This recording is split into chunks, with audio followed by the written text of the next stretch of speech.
Hello everybody, my name is Taylor Lawrence and I will be doing my persuasive speech today. Each year, more than 3 million referrals are made about child abuse. That's about a report of child abuse every 10 seconds. That's averaging about losing 4 to 7 children every day. The definition of child abuse is maltreatment of a child, physical abuse, neglect, emotional abuse, and sexual abuse. I'm here to talk about why child abuse efforts should be increased nationwide. From my personal experience with Child Protective Services, also known as CPS, they really didn't go thorough investigation on the neglect that was happening in my household with me and my siblings. They called let my mom and dad know when they were coming. So my parents can get ready, make the place look good, seem like they were being great parents. They rarely came inside the house. They didn't go inside the house probably maybe twice. They only talked to us once, and they just didn't thoroughly do anything with it. They probably visited us once a month. They didn't really call police. They didn't keep it in the court system or anything like that. So from my own personal experience, I know that child abuse efforts should be increased nationwide with the children. A report of child abuse is made every 10 seconds. 3.2 million children are subject to an investigative report. That is when CPS does come into the house and investigate the report of child abuse.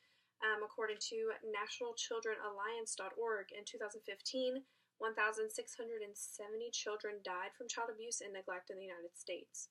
That is 75.3% are neglected, 17.2% are physically abused, 8.4% are sexually abused, and 6.9% are emotionally abused.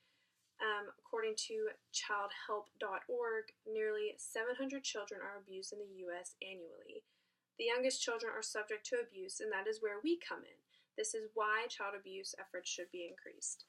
You can increase it by be the children's voice. You can ask them questions.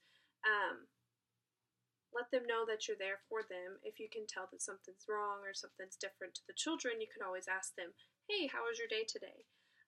With my job, I work on a school-age center, which the children are 5 to 12 years old, and being there for about a year and a half now, I've realized they all have different personalities. So when something is wrong with them, I can tell something is wrong with them.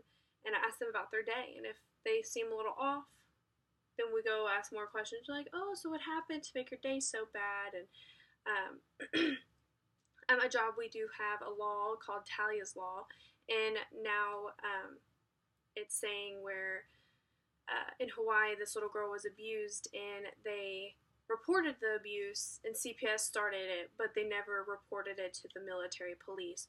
So now at my job, we have our reporting point of contact, which is the DCPS, which is the Child Protective Services, and we also have to call the military police. That is our steps on how to prevent child abuse. For going further with Talia's Law, this little girl was only, I think, 4 years old whenever she died from the abuse her father was giving her in the military. Like I said before, you can notice their personalities.